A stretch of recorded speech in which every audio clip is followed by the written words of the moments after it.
बिस्मिल्लाहिर्रहमानिर्रहीम अस्सलाम वालेकुम। आप सबको चैनल पे वेलकम।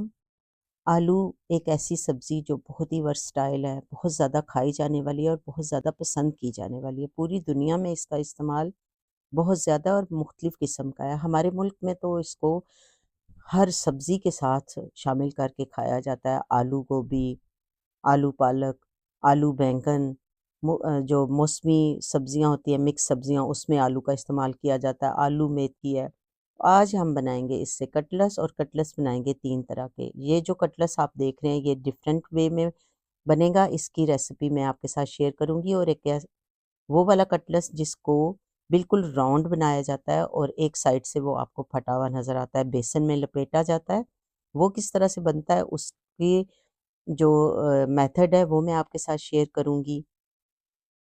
आइए चलते हैं, आज आलू के तीन टाइप के कटलेट्स बनाते हैं। सबसे पहले आलू को बॉईल कर लीजिए। बॉईल करने के बाद आपने इसमें हरा धनिया, हरी मिर्च, हरा प्याज काट के डालें, या दूसरा प्याज जो भी अवेलेबल हो। हरे प्याज का थोड़ा सा टेस्ट डिफरेंट और ज़्यादा मज़े का लगता है। गरम मसाला 1 टीस्पून मैंने डाला है, हाफ़ टी स्पून हल्दी की गई है इसके अंदर, हाफ़ टी स्पून लाल मिर्च, क्योंकि इसमें सब्ज़ मिर्च भी गई है, गरम मसाला भी गया है, और जो अधकुटी मिर्च है वो भी, और अधकुटा धनिया। इन तमाम चीज़ों के साथ इस मिक्सचर को अच्छी सी एक शक्ल दीजिए, अच्छा सा मिक्सचर बनाइए। कोशिश कीजिए कि आलूओं को मसल-मसल के आपने मिक्स नहीं करना, बल्कि बड़े हल्के हाथों से इसका रेतलापन जो है वो कायम रहे और लेसलापन ना आए इसके अंदर, इस मिक्सचर में। तो ये इसकी वजह से आपके कटलेट्स बहुत मज़े के बनेंगे, और इनको किसी भी शक्ल का, किसी भी शेप का और किसी की भी साइज़ का आप बना सकते हैं। मैंने कुछ ओवल बनाए थे, कुछ राउंड बनाए थे, और कुछ टेनिस बॉल जैसे। क्योंकि टेनिस बॉल वाले जो हैं उनको आपने बेसन के अंदर लपेट के तो दोबारा उनको एक फ्लैट शक्ल देनी होती है, जिस तरह के हम बाज़ार में देखते हैं। तो वो भी मैं आपको बताऊँगी कि उनको किस तरह से बनाया जाता है। और एक ड्राई मसाला थोड़ा-सा बनाएँगे, जिसमें कि एक डिफरेंट किस्म के कटलेट्स जो आप मेरी प्लेट में देख रहे हैं वो वाले बनेंगे। और सर्व करने का भी ऐसे ही है, चावलों के साथ सर्व कर लीजिए, रोटी, नान या ब्रेड के अंदर लगा लीजिए साथ केचप। तो ये आपकी अपनी पसंद के ऊपर है। यहाँ पे हम एक नई किस्म के मसाले के साथ और नए तरीके से कटलेट्स बना रहे हैं, तो इसके लिए मैंने सूखा धनिया, अधकुटा और अधकुटी मिर्च ले लिया। अगर चाहते हैं तो इसमें चाट मसाला भी शामिल करके, तो इस तरह से हल्के हाथों से सरसों के तेल में इसको इनको तल लीजिए। ये ऑयल अगर सरसों का हो तो बहुत ही लाजवाब कटलेट्स बनेंगे, क्योंकि सरसों और आलू जो है, या सब्ज़ी कोई भी जो है, वो सरसों के साथ बहुत ज़्यादा कॉम्प्लीमेंट करती है, बहुत मज़ा उसका बढ़ जाता है। आप तजुर्बा करके देखिए, सब्ज़ी का तड़का जो है, बघार, वो सरसों के तेल के साथ लगाइए। शलजम की सब्ज़ी बनाइए या पत्तों वाली कोई सब्ज़ियाँ हैं, तो सरसों के तड़के के साथ, बघार के साथ वो लाजवाब बन जाती हैं। अब ये जो ड्राई मसाला हमने कटलेट्स के ऊपर लगाया था, वो थोड़ा-थोड़ा सा ऑयल के अंदर चला जाता है, कोई परेशानी की बात नहीं। मीडियम लो आँच के ऊपर आप अपने कटलेट्स को फ्राई कर लीजिए, और हल्के हाथों के साथ इनको ट्रीट कीजिए, क्योंकि ये बड़े सॉफ्ट से होते हैं, तो बहुत ज़्यादा उलटने-पलटने से इनकी शेप भी ख़राब हो जाती है, टूट भी सकते हैं। तो आराम से, सहूलत से, ज़रा चौड़े स्पैचुला के साथ पैन से निकाल लीजिए। यहाँ पे हम अंडे वाले कटलेट्स तलेंगे। अंडे वाला कटलेट्स तलना सबसे आसान होता है। कुछ लोगों को बस अंडे के साथ तला हुआ कटलेट्स जो है वो ही अच्छा लगता है।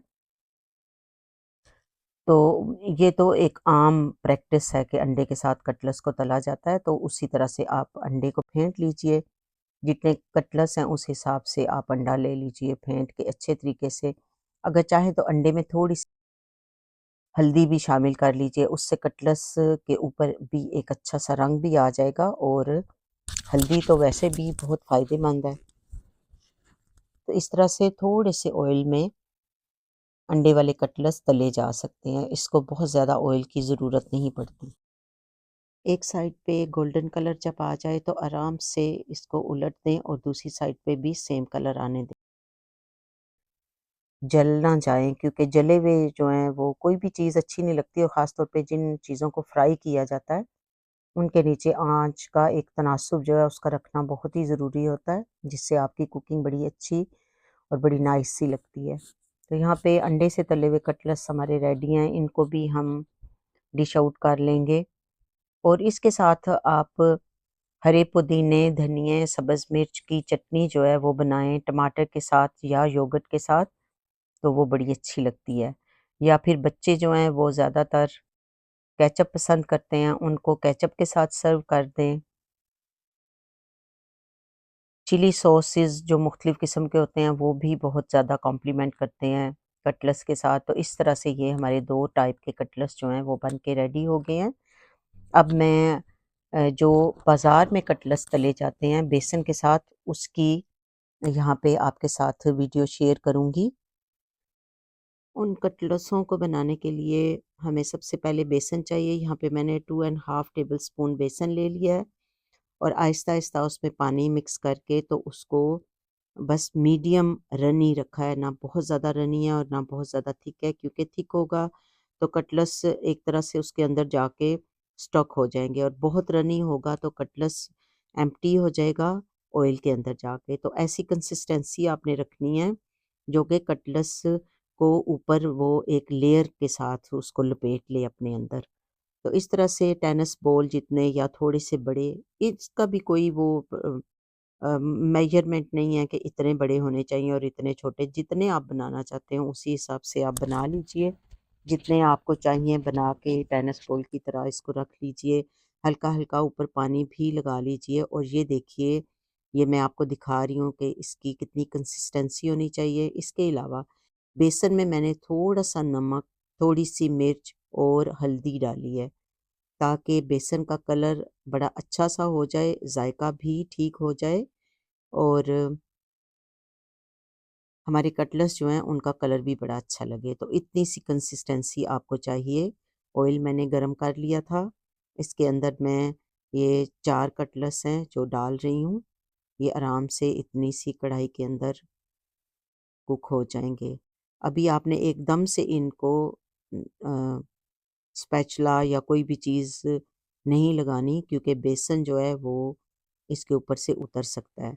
तो हल्का-हल्का सा मैंने थोड़ी देर के बाद गरम ऑयल जो है वो कटलेट्स के ऊपर डालना शुरू किया था, क्योंकि इस वक़्त हमारा कटलेट्स जो है वो तकरीबन 3 साइड से हार्ड हो चुका है गरम ऑयल में जाने के बाद। तो देखिए, एक साइड पे बड़ा अच्छा-सा कलर आना शुरू हो गया। अब हम इसको दूसरी साइड से करेंगे, और अगर बड़े कटलेट्स होंगे तो आपको साइडों से भी घुमा-घुमा के इसको कुक करना पड़ेगा। तो अभी वो वाली जो तरीका है उसको भी मैं यहाँ पे शो करूँगी। तो आपने इस तरह से इनको घुमा के भी कुक करना है, क्योंकि मेरी जो ये कटलेट्स हैं, कढ़ाई जो है वो बहुत ज़्यादा डीप नहीं है, तो मुझे इसको इस तरह से घुमा के भी कुक करना पड़ा है।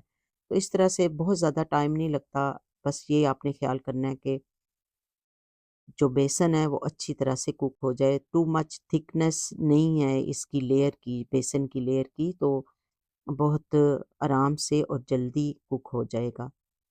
इस तरह से आप अपने ये वाले कटलेट्स भी जो हैं उनको यहाँ पे रेडी कर लीजिए।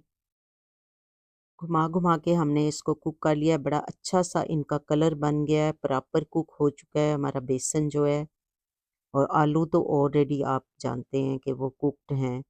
अब इस तरह से जब ये आपके कटलेट्स जो हैं वो रेडी हो जाएँ, तो इनको, ये थोड़ा-सा मेरे से ज़्यादा दबाया गया था, तो इतना ज़्यादा आपने एकदम इसको नहीं दबाना मेरी तरह। और देखिए बाकी कटलेट्स जो हैं उनकी शेप, और ये देखिए शक्ल, ये बड़े अच्छे से इस तरह से बन के रेडी हैं। इस तरह से आप घर वालों को सर्व करें, मेहमानों को, सभी खुश होके खाएँगे ज़ायकेदार कटलेट्स को। चैनल पे नए हैं तो सब्सक्राइब करें, घंटी का बटन दबाएँगे तो आने वाली वीडियो का नोटिफ़िकेशन आपको मिल जाएगा, और लाइक और शेयर ज़रूर किया कीजिए, और कमेंट करके अपनी प्रेज़ेंस का एहसास भी दिलाया कीजिए। अल्लाह से दुआ है कि अल्लाह ताला हम सबकी दुआओं और इबादत में खुलूस पैदा फ़रमा के दर्जा कबूलियत अता फ़रमाए। चैनल को विज़िट किया कीजिए, लाइक और शेयर भी किया कीजिए, क्योंकि मैं आपके लिए लेके आती रहती हूँ थोड़ी यूनिक और डिफरेंट सी रेसिपीज़। ये आपका अपना चैनल है, आपकी प्रेज़ेंस जो है वो हमारी हिम्मत बढ़ाती है। मिलते हैं नेक्स्ट रेसिपी में, तब तक के लिए फ़ी अमान अल्लाह।